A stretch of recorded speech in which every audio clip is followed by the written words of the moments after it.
Today we'd like to welcome Clem of the design team Jan and Clem and Jules from Devil Pig Games to talk about their upcoming Kickstarter, Heroes of the Pacific, here on Legendary Tactics.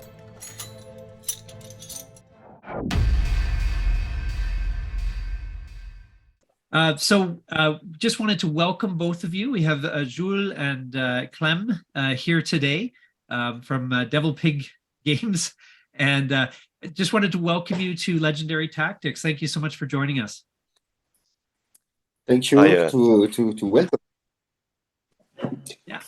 Yeah, nice to meet you. Yeah. Clem is it's somewhere probably on holiday somewhere with a nice view, but bad internet connection. So we'll do what we can. Yeah. Sorry for that. That's okay. That's okay. We're happy to have you. So tell us a little bit about your company. Maybe there's some of our viewers that don't know about you yet. So how would you describe the games you make and what you do? First, I want to tell you the story about Jan and I. We met in junior high. No, not junior high. Like we were 10 years old when we met for the first time, and we started playing games at this age and creating our own games with Lego and building a lot of things and playing with plastic soldiers. So everything started with that back in the 80s. Wow. And we created our first war game at 12 or 13 years old. We were 12 or 13. And a few years later, like in 2007, we presented Frontier to Asmodee, which was the first draft of Heroes of Normandie. Same kind of rules, same mechanics, almost the same mechanics. Then Jan, in 2013, had the great idea to start a Kickstarter campaign, the first one for Heroes of Normandie, and that's how it started.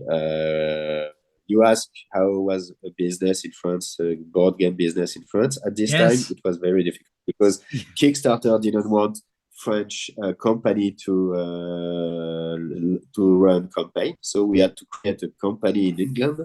Oh, wow! To be able to run the Kickstarter campaign. And wow! The first campaign was maybe the greatest we made because everything was new. The community start growing up, and everybody helped us to run the campaign. Like they gave us advices and tell us what to do. We didn't know anything about Kickstarter, but we did it, and the game was released in 2014 for the 17th birthday of the D-Day. Oh, wow. So everything came out just in time. Wow. Yeah, it was very close. And we didn't have any idea of what a board game company was. So we told the shipment to be delivered in our office.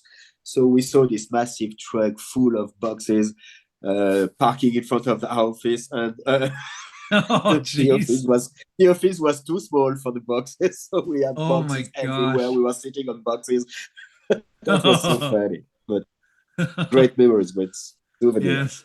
Yes. I think everyone remembers their first Kickstarter experience, right? Yeah, exactly. This one, the end of this one was absolutely epic. Wow.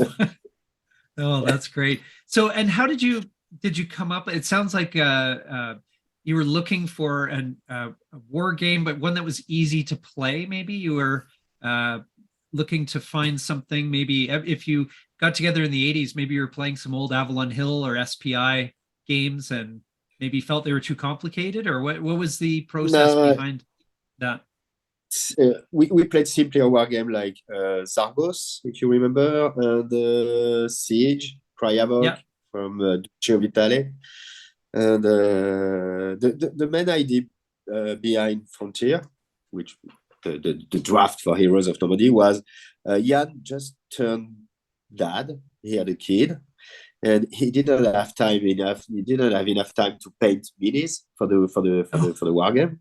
Yeah. So we decided to create a war game with a mini war game without minis. So that's why we came up with neat.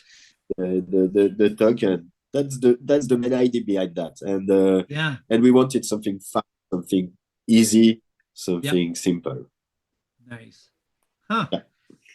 And how did the design process go? Was it a long? Did it take a long time to get it right, or did you feel things fell into place pretty quickly? We used a part of the mechanic we designed for a robot battle. You had to build a robot with cards, and each card had the three colors attack, but and the three colors defense value. So it was almost the same thing.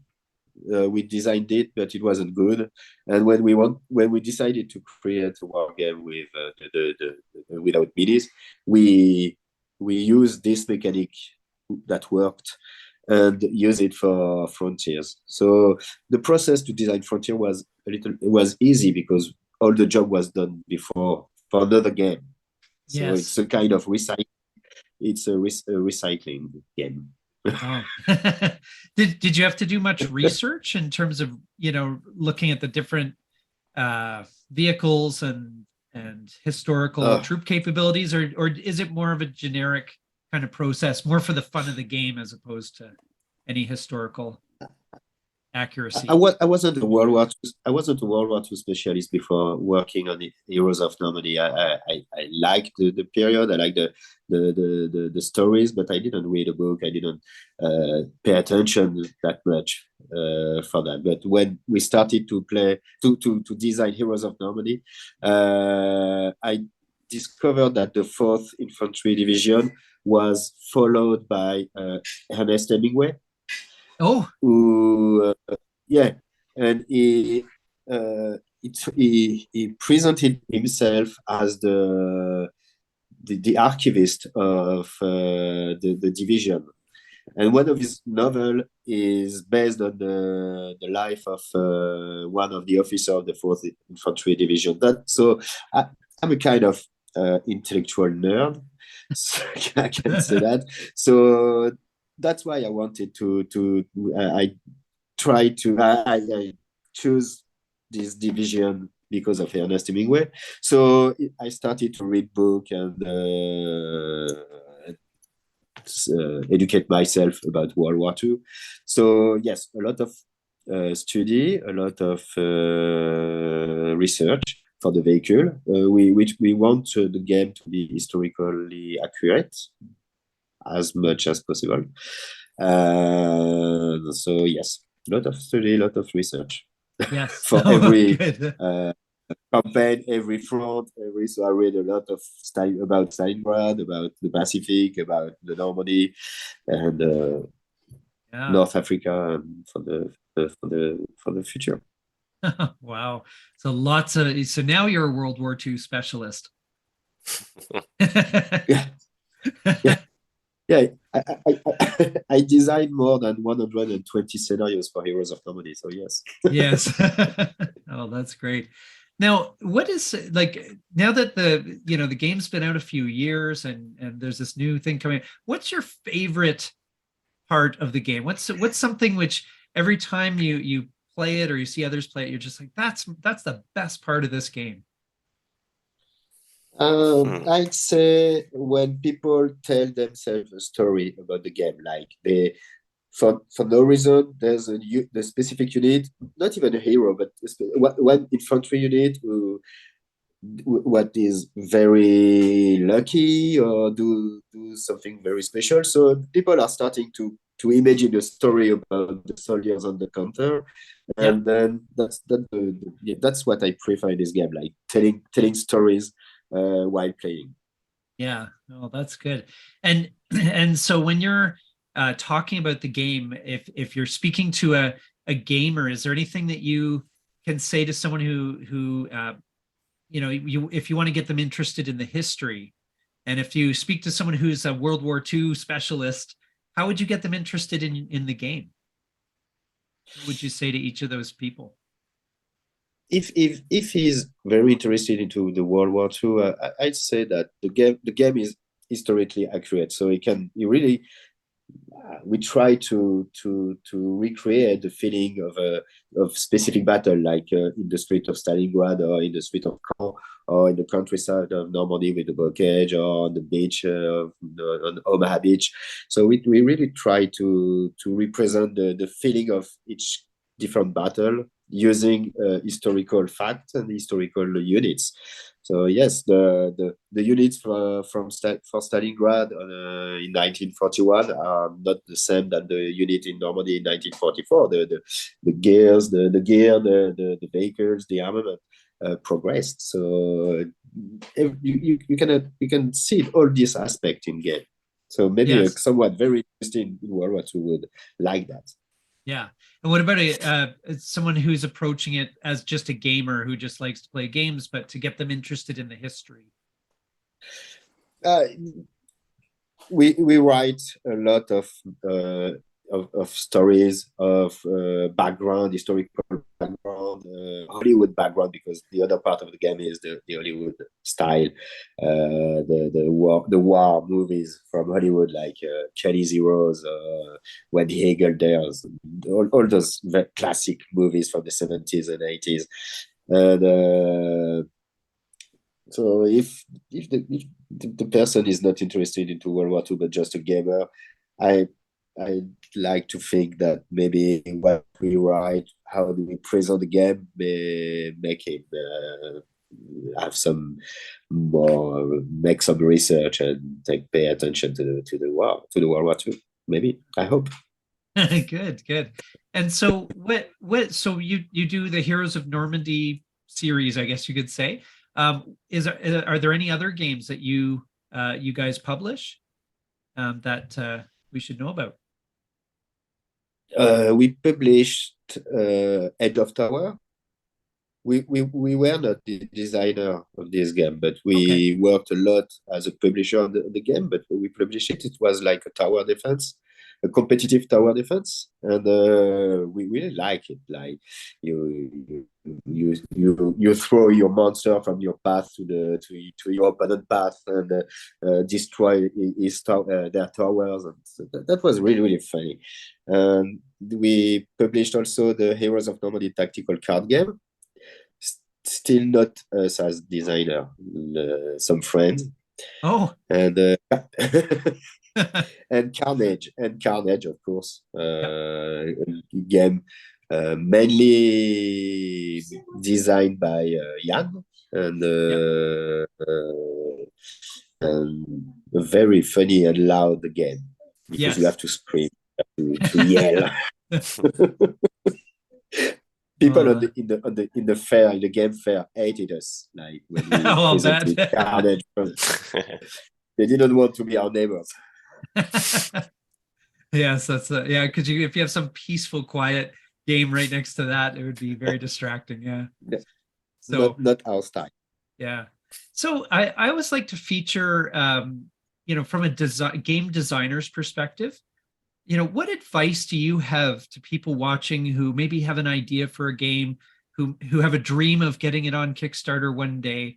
But what advice do you have, just in general, as a designer and as someone who has brought multiple games to fruition? I'd say first, put everything you want in your game, like every complicated and detailed parameters. Then make it simple. Okay. Get rid of everything and make it simple. And after that, test, play. That's it. Yes.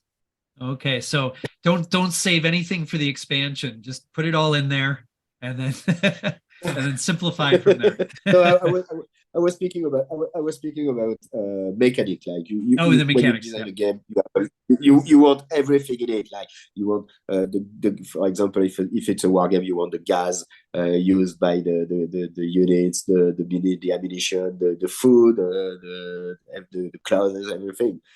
Then so you start by put in everything in it in the game. Then you get rid of the superfluous. I don't know how you say superfluous. Superfluous. Perfect. Yes. Yes, everything that's superfluous. Yes. Exactly. Yes. And simplicity is I think the main thing when you design a game. After that, you can make it a little bit more complicated, but you need a very simple base, Yes. very simple base, foundation. Okay, good. And then from the Kickstarter perspective, what advice do you have for people who are looking to do a Kickstarter, or other than have a big office? Other than that, yeah, or a warehouse have a warehouse first. I will let Jules speak about that, because Jan is the specialist of Kickstarter. I'm not. This is not my part. Okay. In the business, and Jules is very good with that. Yeah, well, that's good. That's why. And I see that you want to say something. Yes. Yeah, for a Kickstarter, I think first thing you need to do is trying to advertise people with doing such thing, like having an interview with reviewers or people writing an article on a website and things like that. So I think is the first thing you need to do. And then there is a long work trying to choose how you're gonna run your campaign, like how many days you're planning to do, which type of thing you want to put in front first, like things like that. And trying to make a clear page for your Kickstarter, making a hierarchy, we're gonna talk about this first, and then the content of the box, and then the stretch goal, or trying to find the best way everything like that can match together, and what's worked the most with your game. Because between different games, you need to use different presentation on your Kickstarter page. I think this is important. So also the graphic design on the page is important. You need to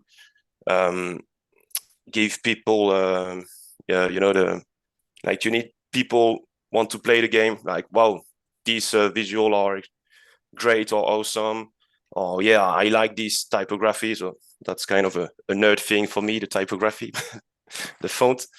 But you need to do like a nice page. I think is one of the key aspects also for a Kickstarter. And then there is some more complicated thing regarding business, but I won't go into Okay. in English. Yeah, okay, fair enough. Yeah, I appreciate you guys battling through in English here for us today. That's great. Also, just out of curiosity, what's the game scene, the board game scene, like in France? What's it? We've got a good idea of what it's like here in North America, but what's it like in France and in Europe in general? It's a small world. Like we basically know each other. We know everybody in the business, or we heard about them. But it's getting bigger and bigger every year. Yeah. So now, when we started, like it's almost 10 years ago, it was very easy to know everybody. But now it changed. But it's still a small world. It's a very, very friendly world, universe, I'd say. Very friendly.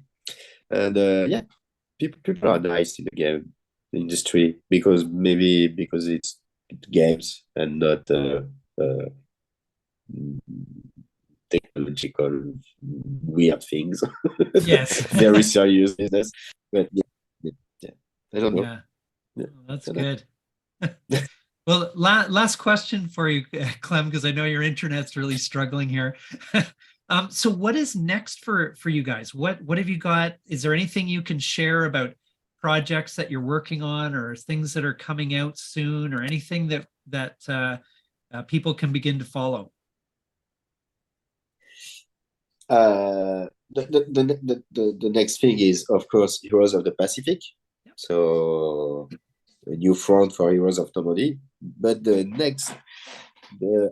after that, we had a survey with our community asking them what game do you want us to produce with the Heroes system tactical scale mechanics, and it came out that they want the medieval one. Really? So, Okay. yeah. So I started reading things about mercenaries back in the 12th century.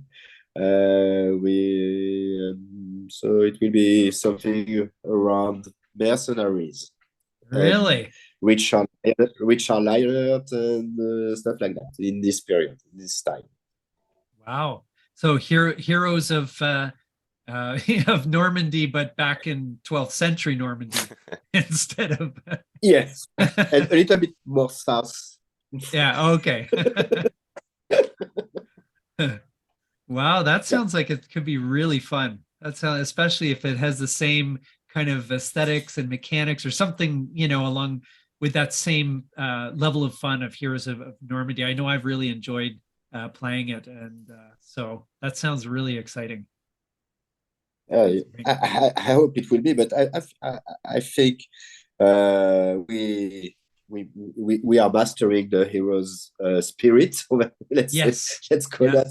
So it will have that spirit. The medieval one, the medieval version will have the same spirit, like like a heroic one, like epic.